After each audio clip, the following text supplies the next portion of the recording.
Honnêtement, non. J'ai l'impression que rien ne va, dit la femme à l'homme qui est assis en face d'elle. Elle vient le consulter depuis plusieurs mois maintenant, mais elle a le sentiment de n'avoir fait aucun progrès. L'homme écoute et hoche la tête en prenant quelques notes. Il y a quelque chose dont il veut discuter avec elle. Elle a peut-être l'impression d'avoir tout essayé, mais il reste une piste à explorer. Il a eu beaucoup de succès avec ses autres patients, même si c'est une méthode que beaucoup considèrent comme peu conventionnelle. La femme est perplexe. Les techniques non conventionnelles ne lui inspirent pas vraiment confiance. Mais au point où elle en est, qu'a-t-elle à perdre ? L'homme se lève et fait signe à la femme de le suivre. Il la conduit hors de son bureau vers une partie de son cabinet qu'elle n'a jamais vue auparavant, où il se retrouve devant une porte fermée. Sur la porte, il y a une fenêtre recouverte d'un rideau. La femme remarque qu'il y a également plusieurs verrous. L'homme ouvre la porte et la fait entrer à l'intérieur, où elle découvre que c'est une petite pièce de 3 mètres de large tout au plus, avec un épais rembourrage sur le sol et les murs et des lumières blanches au plafond. Il lui demande de patienter un instant et de se mettre à l'aise avant de se retirer. La femme regarde autour d'elle dans la pièce capitonnée, tout en se demandant ce qu'elle vient d'accepter. L'homme revient en tenant quelque chose, un sac de vêtements. Il l'ouvre et dévoile une tenue sombre, mais quand il la sort, la femme se rend compte que ce n'est pas un vêtement, du moins pas un vêtement ordinaire. C'est une camisole de force. La femme a peur, elle hésite à aller jusqu'au bout. L'homme fait tout son possible pour la mettre à l'aise. Elle n'est pas obligée de faire quoi que ce soit, surtout si elle n'en a pas envie. Mais il lui répète qu'il a obtenu d'excellents résultats avec certains de ses autres patients. C'est en quelque sorte un remède miracle. En fait non, le terme remède n'est pas approprié. Il se corrige et explique que cela ne va pas la guérir, comme elle le pense probablement, mais que cette thérapie est capable de soulager momentanément les symptômes et peut lui permettre de découvrir à quoi ressemble la vie sans être tourmentée par les problèmes qui l'ont amenée à solliciter son aide. Une fois qu'elle aura eu un aperçu de ce qu'est la vie sans ce fardeau, il sera possible de revenir en arrière et d'utiliser d'autres thérapies et techniques. C'est peut-être ce dont elle a besoin pour que les choses évoluent enfin. La femme reste sceptique, mais elle cherche désespérément quelque chose susceptible de l'aider à échapper aux pensées qui l'assaillent constamment, afin de redevenir la personne qu'elle veut être. Après un moment de réflexion, elle accepte de se soumettre au protocole. Le thérapeute demande à la femme de tendre les bras devant elle et lui met la camisole de force. Elle constate qu'elle est en cuir noir et qu'elle lui va parfaitement, comme si elle avait été faite pour elle. Elle se retourne afin qu'il puisse serrer les sangles. La femme qui se tient debout dans la pièce, capitonnée et qui est entièrement entravée par la camisole de force en cuir noir, se tourne vers l'homme et lui demande « Et maintenant ?»« Maintenant, il faut patienter », lui répond-il, avant de sortir de la pièce en reculant. Une petite mise en garde cependant. « Et maintenant, une mise en garde », dit-elle. C'est un acte unique. Vous ne pouvez le faire qu'une seule fois, lui dit-il avant de fermer la porte. Elle est troublée. Est-ce la procédure ? Et voilà qu'elle se laisse enfermer dans une cellule. Qu'est-ce qui se passe ? Elle n'aurait jamais dû accepter cela. Son esprit commence à s'emballer, à se remplir de pensées négatives, et celle-ci empire lorsque les lumières s'éteignent soudainement. Elle commence à paniquer et à respirer avec difficulté dans l'obscurité, à la fois à cause de la peur et de la contrainte exercée par la camisole de force en cuir. Elle hurle qu'elle a changé d'avis, que finalement, elle ne veut plus faire ça. Aucune réponse. Elle ne plaisante pas, elle souhaite en finir tout de suite et quitter la pièce. Ça ne marche pas. Au contraire, son état ne fait qu'empirer. Toutes les peurs et les angoisses qui l'assaillent en permanence se bousculent en même temps. Son esprit s'emballe et elle sent tous les signes avant-coureurs d'une crise de panique. 1 million de petits problèmes la tiraillent. Elle est à bout de force et ne peut rien faire pour les arrêter. Mais soudain, un changement se manifeste, comme une brise fraîche soufflant sur son visage. Les sentiments d'impuissance et de désespoir commencent à se dissiper. Ses angoisses semblent disparaître dans l'obscurité, avec pour seul réconfort l'étreinte de la camisole de force. Elle ne se sent pas nécessairement heureuse, elle se sent juste normale. Elle est satisfaite d'elle-même et de sa situation. C'est un sentiment incroyable. Elle savoure la joie de ne pas se sentir mal. Elle ignore combien de temps elle a passé dans la pièce sombre en se sentant satisfaite. Quelques minutes, quelques heures peut-être, puis la porte s'ouvre et les lumières s'allument. Sa séance est terminée. Elle sort du bureau en ayant une nouvelle vision de la vie. Son sentiment de satisfaction s'est en grande partie dissipé, mais elle se sent néanmoins revivifiée, prête à affronter ses problèmes afin de pouvoir ressentir à nouveau ce qu'elle a éprouvé avec la camisole de force, afin de se sentir normale. Le jour suivant, cependant, son nouveau souffle a complètement disparu. Elle contacte l'homme pour le supplier de la laisser revenir immédiatement afin qu'elle porte à nouveau la camisole de force. Il lui rappelle toutefois qu'il s'agit d'une méthode ponctuelle et qu'une trop grande exposition présente des risques. Elle doit plutôt se tourner vers d'autres traitements. Mais la femme souhaite seulement la porter un petit moment. Juste quelques minutes pour retrouver cette sensation de bien-être. Il lui répond que c'est impossible. Elle devrait se réjouir de ce succès et se tourner vers d'autres techniques. Par ailleurs, il lui explique qu'il part pour une conférence, qu'il ne sera pas de retour avant une semaine et qu'ils en reparleront à son retour. Ce soir-là, il pleut. Une personne vêtue d'un manteau sombre brise la vitre de la porte d'entrée et passe son bras pour déverrouiller la porte. La femme entre dans le bureau et accroche sa veste mouillée au mur. Sa lampe de poche est orientée en direction de la pièce où se déroulent les séances. Il n'y a personne. Elle s'avance et aperçoit la porte de la salle capitonnée. Elle la franchit et va encore plus loin, dans une arrière-salle qu'elle n'avait jamais visitée auparavant. Dans la pièce, contre un mur, se trouve une malle en métal. Elle l'ouvre et y trouve le sac sombre contenant la camisole de force en cuir. « Que voulez-vous que je fasse déjà ?» demande le jeune homme. Il était juste censé livrer une pizza, et son patron serait furieux d'apprendre qu'il a accepté qu'un client l'invite à entrer. « C'est mon cabinet, » lui dit-elle, « et je travaille sur de nouvelles techniques pour mes patients. Mais je dois d'abord les essayer personnellement. C'est normal, non ?»« Je suppose que oui, » répond-il. « Mais pour celle-ci, j'ai besoin d'aide. C'est confidentiel, donc je ne peux pas demander à mes collègues de m'aider. Mais vous pouvez m'aider, non ?» Le jeune homme avale nerveusement le soda qu'elle lui a donné, et accepte. Elle lui explique que tout ce qu'il doit faire, c'est l'aider à serrer la camisole de force, fermer la porte, éteindre les lumières et tendre l'oreille. Quand elle aura fini, elle lui demandera de revenir et de la lui enlever. C'est tout. Le jeune homme est un peu ennuyé et demande « Qu'est-il arrivé à votre porte ?» Mais elle ignore sa question et dépose une liasse de billets dans sa main. Le jeune homme ferme la porte de la chambre capitonnée et quelques instants plus tard, les lumières s'éteignent. La femme replonge presque immédiatement dans l'état mental où elle se trouvait auparavant. Toutes les pensées qui tournent en boucle dans son esprit, celles qu'elle n'a jamais réussi à chasser, se taisent soudainement. Elle soupire de soulagement dans cet espace sécurisé et sombre. Puis, elle ressent quelque chose, pas dans son esprit mais sur son visage. Un tressaillement, juste un petit spasme facial, puis un autre. Il y a quelque chose qui ne va pas. Son visage se crispe soudainement, comme s'il était étiré. Ses yeux s'écarquillent, sa bouche affiche un rictus involontaire. Le jeune homme perçoit les cris de la femme et ouvre la porte. Mais ce qu'il voit lui fait aussi pousser un cri avant de quitter le cabinet en courant au milieu de cet orage nocturne. « Qu'est-ce que c'est que ça ?» se demande l'homme en constatant que la fenêtre de la porte de son bureau est cassée. Il entre. La porte est ouverte et il y a des débris de verre sur le sol à l'intérieur. Il pénètre dans son bureau et regarde autour de lui et ne voit rien de particulier. Puis, soudain, il prend conscience de quelque chose. Il se dirige en direction de la porte de la chambre capitonnée.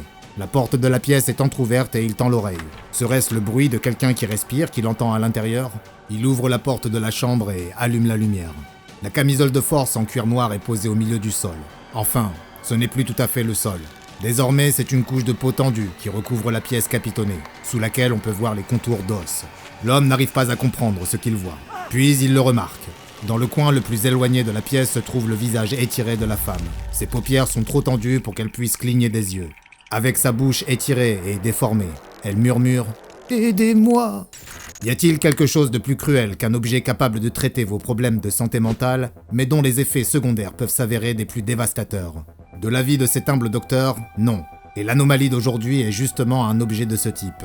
Désigné sous le nom de SCP-482, il est sans doute mieux connu sous le nom de camisole de force à mutation mentale. Le SCP-482 est une camisole de force en cuir noir qui ressemble beaucoup, par son apparence et sa conception, à une version produite en série, bien que, comme vous le verrez, elle soit complètement unique. Même si la camisole est de taille comparable à d'autres versions de taille médium, elle est capable de s'adapter à pratiquement tous les gabarits et à toutes les morphologies. Une étiquette à l'intérieur indique « Fabriqué à Xiaoyan », lavage à la main uniquement, pas de poudre d'acéléchéna. Mais ni la ville de Xiaoyan, ni la poudre d'acéléchéna ne semblent exister dans les archives dont dispose la fondation SCP. Le SCP-482 ne présente aucun signe d'usure, à l'exception de plusieurs entailles sur les sangles de serrage, et les analyses ont révélé la possibilité de l'endommager davantage. Cependant, des études plus poussées ont été suspendues, en raison de l'absence de modèles identiques. Les véritables effets anormaux du SCP-482 se produisent lorsque la camisole de force est portée, et les deux principaux effets qui surviennent l'un après l'autre ont été désignés comme étant le moment alpha et le moment bêta. Le moment alpha est utilisé pour faire référence à la première phase du processus lorsque l'on porte le SCP-482 et peut durer plus ou moins longtemps, mais le plus souvent entre 1 et 6 heures. Au cours de cette période, le sujet affirme se sentir mieux mentalement. Et toutes les perturbations mentales négatives dont il souffre ou auxquelles il est confronté paraissent disparaître complètement. En outre, les effets des médicaments qu'ils prennent sont complètement neutralisés, ce qui leur permet d'obtenir des résultats aux tests psychologiques habituels de la Fondation qui correspondent à ceux d'un individu mentalement stable. Les effets du moment alpha sont temporaires, et une fois que le sujet retire le SCP-482, les maladies mentales dont il souffre réapparaissent. Mais elles disparaissent à nouveau s'il remet la camisole de force. Cependant, le temps qu'un sujet passe à subir les effets du moment alpha se cumule, et s'il passe suffisamment de temps à l'intérieur de la camisole, il parviendra à la deuxième phase du processus. Le moment bêta fait référence à la période de temps qui s'écoule si un sujet porte toujours le SCP-482 une fois que le moment alpha est écoulé. Pendant cette période, les changements subis par le sujet ne seront plus seulement de nature psychique, et des transformations physiques commenceront à se produire. La nature exacte des changements physiques varie, mais ils semblent être liés aux problèmes de santé mentale du sujet, et le niveau de changement semble également dépendre de la gravité du problème de santé mentale en question. Grâce aux expériences menées par les chercheurs de la Fondation sur le personnel de classe D, plusieurs manifestations des effets anormaux de la camisole de force ont été répertoriées et consignées dans un document intitulé « Registre des expériences SCP-482 ». Dans le cadre de la première expérience, un homme de classe D diagnostiqué schizophrène a été placé à l'intérieur de la camisole de force en cuir. Il a immédiatement déclaré qu'il se sentait étrangement calme, et on l'a vu s'asseoir et fixer le mur sans rien dire pendant 2 heures et 49 minutes, période qui a été identifiée par la suite comme étant son moment alpha. Le moment bêta a commencé 1 minute plus tard, à 2 heures et 50 minutes, lorsque le corps du sujet a commencé à se contorsionner et qu'il a fait savoir qu'il avait très mal. Diverses parties du corps du sujet ont commencé à augmenter en volume et en taille, dont sa tête, et ses yeux se sont mis à sortir de leur orbite. Il hurla à la mort, tout en cherchant à établir un contact visuel avec les chercheurs qui l'observaient à travers une fenêtre pendant 34 minutes, jusqu'à ce que l'ordre d'en finir soit donné. L'examen ultérieur du corps du sujet a révélé que sa masse corporelle avait augmenté d'environ 180% du fait d'une croissance osseuse et musculaire fulgurante. On ignore quel processus physique en est à l'origine, mais des tests génétiques ont montré que son ADN présentait des télomères anormalement raccourcis. Les observateurs ont également déclaré avoir ressenti une sensation anormale, qui les empêchait de bouger normalement lorsque le sujet les regardait dans les yeux. Lors de la deuxième expérience, un autre homme de classe D, mais qui avait été diagnostiqué comme souffrant d'un trouble de la personnalité de type paranoïaque, a été placé dans la camisole de force. Au cours du moment alpha, il a déclaré qu'il était satisfait du calme qui régnait dans sa tête, et qu'aucune des voix qui envahissent habituellement ses pensées ne lui parlait. Il semblait toujours satisfait après 2 heures, et on lui a retiré la camisole. Il a demandé à y être replacé, et a été autorisé à porter à nouveau le SCP-482.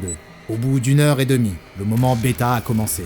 Des protubérances sont apparues sur son cou et ses épaules, et au bout de 4 minutes, il a commencé à crier pour que quelqu'un arrête de parler et sorte de sa tête.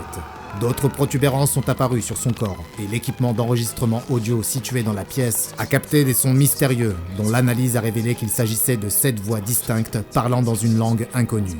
La décision d'abréger ses souffrances a été prise 25 minutes plus tard, et une autopsie ultérieure a révélé que chacune des bosses contenait en réalité une bouche et un larynx complet. Les chercheurs qui ont assisté à l'expérience ont également déclaré avoir vu des mouvements rapides, et l'examen ultérieur de la séquence enregistrée a révélé que de petites ombres apparaissaient et disparaissaient dans la pièce pendant toute la durée du test. Ensuite, il y a eu une femme de classe D qui a été diagnostiquée comme souffrant d'hyperphagie, un trouble provoquant une augmentation extrême de l'appétit et empêchant la personne de se sentir rassasiée. Lorsqu'elle a été placée dans le SCP-482, elle a déclaré « C'est la première fois que je me sens rassasiée ». Elle s'est sentie ainsi pendant 1 heure et 58 minutes, après quoi elle a commencé à ressentir une douleur dans l'abdomen. L'agent de classe D s'est mis en position fétale lorsque la douleur a augmenté, et on a constaté que ses membres commençaient à se rétracter. Cela faisait aussi un bruit de craquement, comme si les os commençaient à se briser. « Oh mon Dieu, ça me dévore! Oh mon Dieu, ça fait mal !» Elle a crié et l'ordre de la liquider a été donné. L'autopsie a révélé que dans le corps de la femme s'était formé une sorte de deuxième système digestif qui avait commencé à la dévorer de l'intérieur. Si on n'avait pas mis fin à l'expérience, il l'aurait complètement dévorée. À la suite de ce test, les chercheurs ont indiqué qu'il leur était plus difficile de se sentir rassasiés avec des quantités normales de nourriture, et plusieurs d'entre eux ont dû être freinés dans leur élan par le personnel de sécurité de la cafétéria. Fort heureusement, ces pulsions se sont estompées au bout de quelques jours. Pour la dernière expérience, un membre de classe D atteint de pyromanie a été placé dans le SCP-482. Malgré la pulsion qui pousse normalement ce genre de patient à déclencher des incendies, il n'a prêté aucune attention aux matériaux inflammables qui lui ont été présentés par les chercheurs. Après 1 heure et 33 minutes, les thermomètres de la pièce où se déroulait l'expérience ont indiqué une brusque élévation de la température. Puis, une puissante explosion de chaleur et de flammes s'ensuivit, lorsque l'agent de classe D s'est spontanément enflammé. La salle d'essai a été complètement détruite et le couloir A13, situé à proximité, a subi d'importants dommages. Tous les chercheurs observateurs ont également péri lors de l'explosion, mais le SCP-482, lui, a survécu. Étonnamment, le corps de l'agent de classe D a également pu être récupéré, et même si l'autopsie a été rendue difficile en raison de la chaleur que le corps continuait de dégager, une découverte a été faite. À l'intérieur du corps, un nouvel organe fut découvert. Un organe semblant entretenir une sorte de réaction constante, produisant de la chaleur, ainsi que de fortes ondes magnétiques. Cet organe a été placé en confinement en vue de l'étudier plus tard, plus en détail. Le SCP-482 est actuellement conservé dans une malle de confinement sur un site sécurisé, accessible uniquement aux membres du personnel de niveau 2 et au-delà. Le temps maximum autorisé pour la réalisation des expériences est de 1 heure après la manifestation des mutations, et tous les sujets qui atteignent le moment bêta doivent être éliminés. Suite à quoi, le SCP-482 doit être retiré du corps avant l'autopsie. La camisole doit ensuite être stérilisée et toute substance biologique du sujet précédent doit être éliminée avant de pouvoir être réutilisée.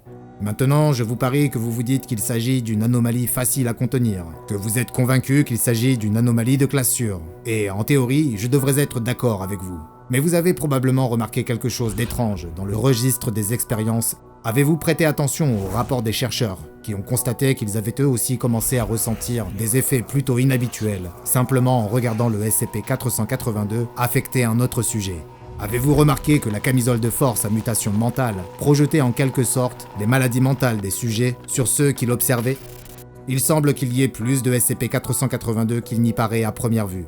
Et ce mystère ne fait que s'épaissir lorsqu'on lit les procédures de confinement figurant dans le dossier de cette anomalie et qu'on se rend compte que la personne qui supervise les recherches sur le SCP-482 n'est autre que le Dr Bright, une légende au sein de la Fondation SCP. Se pourrait-il que les expérimentations menées sur le SCP-482 n'aient pas lieu avec du personnel de classe D, mais avec des chercheurs de la Fondation SCP? Se pourrait-il qu'il s'agisse d'une expérience retorse destinée à découvrir l'étendue réelle de ces effets anormaux? En ce qui concerne cette anomalie de classe Euclide, seul le Dr Bright détient la vérité. À présent, allez consulter une autre rubrique des dossiers du Dr Bob, comme le SCP-767, photo de scène de crime, pour découvrir un autre objet inanimé en apparence, mais qui est en fait très actif. Et n'oubliez pas de vous abonner et d'activer les notifications afin de ne pas manquer une seule anomalie, car nous poussons toujours plus loin nos investigations dans les archives classifiées de la Fondation SCP.